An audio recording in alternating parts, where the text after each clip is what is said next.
d'ici le 20 bi ñuy war a joxe la liste définitive des candidats qui vont concourir. S'ils ont la bonne volonté, ils le feront. Ok, cher. Ils le feront. Nous vendredi une liste de 21 candidats, une liste provisoire. Est-ce que vous nous risquer peut-être une élection comme en 2017 avec 47 listes pour une élection législative, pour une présidentielle?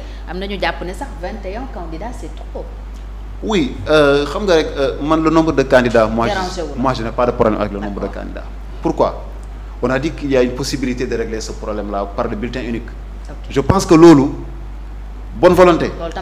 Mais ce que bonne volonté à tous les niveaux. Du niveau de l'opposition, du niveau du conseil constitutionnel, au niveau du le camp du pouvoir, à travers l'État, nous avons organisé l'élection.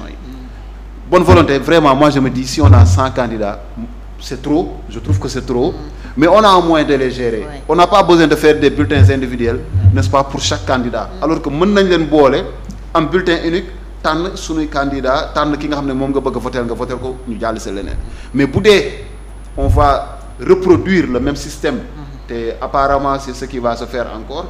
Donc des imprimeries vont s'enrichir par rapport à le contribuable sénégalais. Voilà, au détriment du contribuable sénégalais, moins supporter, n'est-ce pas, les frais afférents à l'organisation des élections. Vraiment, le nombre de candidats ne me pose pas de problème si on accepte de mettre le bulletin unique en place. Okay. Et puis je pense qu'il est grand temps quand même qu'on aille vers ça. Quoi. Parce que aussi, le jeu démocratique voudrait quand même que tout Sénégalais électeur, n'est-ce pas, citoyen sénégalais, n'est-ce pas, n'ayant pas perdu ses droits civiques, puisse un jour se réveiller et dire, écoutez, moi je veux postuler, n'est-ce pas, pour être président, pour être député, pour être maire, etc. Donc, on a droit parce que aussi les Sénégalais, ils ont le droit. Donc, comme c'est la constitution, sous nos lois, sous nos réaux, interdire président. Donc, il faut encadrer juste ça, lui permettre de à travers le bulletin uniquement, je pense que c'est une question à régler. Même les 21 candidats, n'est-ce pas, qui sont sur la liste provisoire, il se pourrait qu'il y ait certains qui ont été retirés. Bon, après, peut-être, je ne sais pas sur quelle base, mais bon, en tout cas, ce bruit de fond, par rapport à des candidats, il y a peut-être n'est-ce pas, beaucoup sur liste définitive. De toute façon, on verra d'ici le 20, comme l'a dit M. Dien. Donc, nous temps, 5 jours quand même, pour se décider. Mais si nous faisons aussi conseil constitutionnel, bon, à chaque fois, vraiment, l'opposition sénégalaise de mes faux nous déposer votre dossier. Bon, on a vu quand même amuñu fa gain de cause. Donc bon, espérons pour une fois, n'est-ce pas, dinañu mëna xolaat seen recours yi ba jox ko la suite logique vraiment bi ñu mérité quoi. Docteur Cheikh Dieng, est-ce que ci seen campagne yi ngeen sumbu yéen ngi gaddu particulièrement le cas Ousmane Sonko diko tek mu nekk peut-être une injustice bo ngeen japp né aussi ñëpp war nañ ci wax.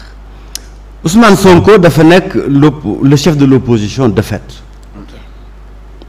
mu nekk l'opposant bi nga xam ne moom la ñu gën a martyriser moom la ñu gën a harceler moom la ñu gën a teg ay injustice ci kawam sur les 10 ans yi nga xam ne Macky Sall moom la jiite réew mi depuis 2016 ba léegi Ousmane Sonko teg nañ ko façon bu xoñañal bundu xatal injustice boo mën a imaginer rek ci yàq der ci wax ju ñaaw ci tëj kaso ci jéem même attenter à sa vie.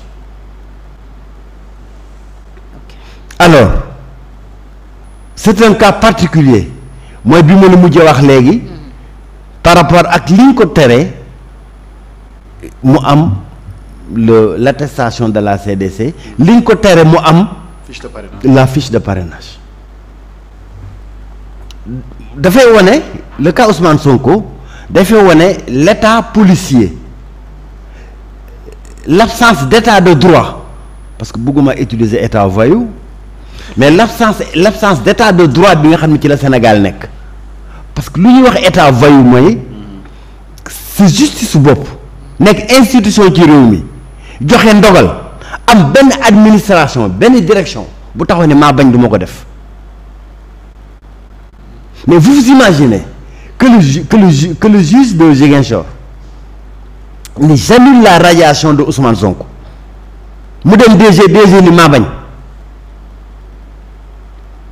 jugement boobu le tribunal de grande instance de Dakar confirme ko ñu demee DG ni maa bañ ñu dem CDC ni maa bañ.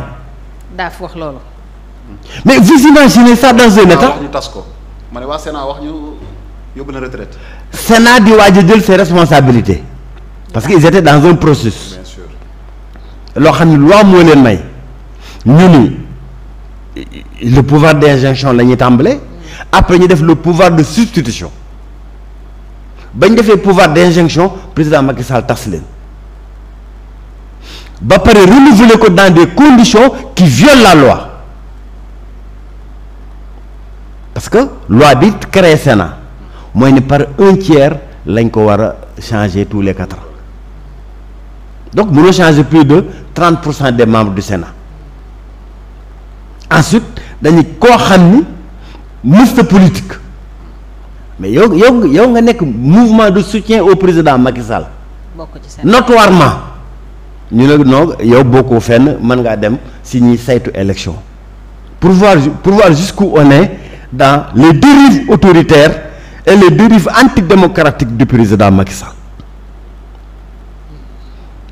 Alors dans ces conditions wax fa dëgg yàlla le combat démocratique dina jafe mais combat démocratique gor moo koy def gor mooy xam li nga xam ne lii baax na ci réewam li nga xam ne lii mooy jàmmi réewam mu taxaw ni man damay dugg lépp loo xam ni sama avantage bopp la lépp loo xam ne mënoon na maa jariñ man personnellement mais ma taxaw ci ay principe taxaw ci dëgg taxaw ci luy jariñ réew mi ngir bu subaa Sénégal jëm ci kanam loolu gor moo koy def moo tax j'estime que tey ay gor ñoo jàkkaarloo ak président Macky Sall non seulement pour jëli fi président Macky Sall mais pour avancer suñu société boo jëm ci kanam.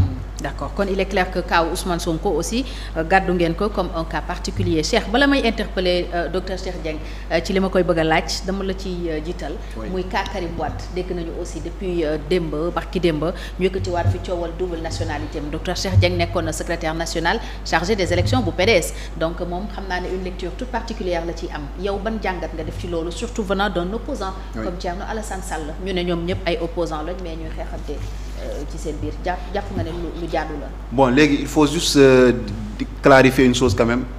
du xeexante man ci sama gis-gis du xeexante.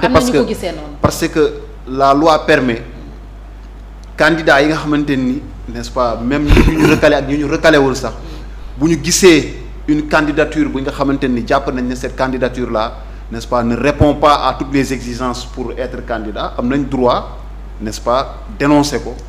n'est-ce pas. Il n'est pas le premier d'ailleurs, Maître Moussa Diop. Voilà, apporter quand même les éléments yi nga xamante ni mën na étayer n'est-ce pas seen dénonciation boobu noonu. Donc c'est très important léegi nag bon man lire naa le communiqué quand même bi nga xamante ni waa kii def nañ ko République des valeurs nee na ñoom ils s'inscrivent dans une posture bi nga xamante ni dañuy bañ tout compromis maanaam au nom de la démocratie ñoom dañuy mener ay combats de principe. ay cause la ñuy défendre dañoo gëm ne comme yoon nee na képp ku bëgg a doon président Sénégal tu dois être de nationalité sénégalaise exclusivement n'est-ce pas de façon exclusive a waroo am beneen nationalité bi nga xamante ni donc da nga koy yor donc effectivement c'est tout à fait raisonnable ñu mën a quand même laaj wala dénoncer loolu au niveau du Conseil et puis ça va permettre de clore définitivement le débat sur la nationalité de Karim Wade parce que les Sénégalais quand même pas Thierno Alassane seulement beaucoup de Sénégalais se posent des questions par rapport ak nationalité Karim Wade donc ñii ñu ngi ne Karim Wade c'est un Sénégalais de façon exclusive ñeneen ñi nee nañu non il est binational donc am na donc double nationalité donc il est en même temps français et sénégalais donc léegi nag foog ñu lijjanti loolu et puis c'est moi je pense que c'est le jeu démocratique aussi qui voudrait ça donc nga gis li nga xamante ni tu penses que c'est une chose à mettre sur la table on la met sur la table maintenant la personne en face comme ñoom waa PDS dégg naa ñu wax nee nañu Karim Wade ça fait plusieurs années déjà je pense qu'il a renoncé à sa nationalité française et qu'il a fait les démarches léegi nag d'aucuns disent qu'il est toujours sur les fichiers, n'est-ce pas, en ligne de la France. Voilà, donc c'est à vérifier. Donc bu dee loolu am na, ça veut dire que Karim Wade il répond pas aux exigences yi nga xamante ni war na ko remplir pour mën a doon candidat, pour mën a jiite suñu réew, parce que aussi suñu réew aussi waruñu ko jox koo xamante ni day nekk si diggante ñaari nationalité. Après quand non léegi conflit d'intérêt même mooy posé wu léegi tey par rapport à sa nationalité bu dee dëgg la am na nationalité française, donc loolu dina tax peut-être, n'est-ce pas, s'il n'a pas une certaine conscience mën na quand même jël yenn décision en faveur, par exemple tey France bu taxawoon, Angleterre taxaw wala Allemagne taxaw wala beneen pays taxaw par rapport à un intérêt bi nga xam ne am nañ ko Sénégal, peut-être il se pourrait la balance penser wu côté France, parce que moom il se sent français. Donc yooyu yëpp vraiment c'est des choses à clarifier. Et puis ñun on est un peu dans cette logique bi nga xamante ni ñun on veut exprimer notre souveraineté de façon exclusive, ba nga xamante ni bon vraiment ki ñuy jiite dina doon koo xamante si ñun la bokk à 100%. Surtout que dañu jàpp ne boobu ba tey dañu noot on est indépendant que sur les papiers. waaw waaye yeewi de jéemoon nañu yeewi mais xaw ma fu ñu mujjee. docteur Cheikh Dieng sax si yeewi la bokk. peut-être waaw yeewi nañu. yeewi askan wi donc loolu mën na ci indi leeral, mais docteur li ñu bëggoon nga leeral ko d'abord mooy mbiram candidature Karim Wade. Nekkoon nga secrétaire national chargé des élections bu parti démocratique sénégalais laata ngay démissionné ci boobu parti, lan nga ñu mën a wax ci mbiram Karim Wade ak nationalité française am bis lan moo ciy dëgg vraiment, parce que coow li bari na. Alors il faut d'abord rappeler que la question de nationalité exclusivement sénégalaise, président Abdoulaye Wade moo ko dugal dans la constitution en 2001. Okay. L'autre rappel qu'il faut faire, c'est que tout le monde était d'accord, c'était à travers un référendum. Mais ça pose un problème de sécurité publique ni mu koy waxee. Bien que on a eu ici des ministres qui sont même pas des Sénégalais. Oui, am na fi. Malheureusement. Même pas Sénégalais, ils n'ont même pas de nationalité, parce que la nationalité allemande doit supposer que tu renonces à ta nationalité d'origine. Il y a des pays qui n'acceptent pas la binationalité, c'est le cas de l'Allemagne. Alors